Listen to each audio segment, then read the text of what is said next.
ભાવનગર મહાનગરપાલિકાના દબાણ હટાવ સેલ દ્વારા જાહેર રસ્તા ઉપર રસ્તાને નડતરરૂપ પાર્ક કરવામાં આવેલા વાહનોને લોક મારવામાં આવતા હોય છે।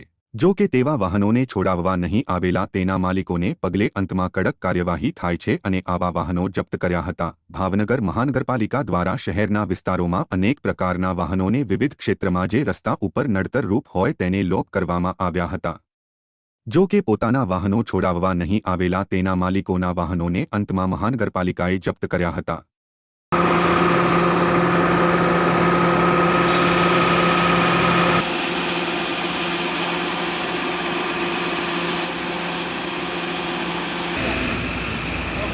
ચાવી લઈ લો બુધાભાઈ।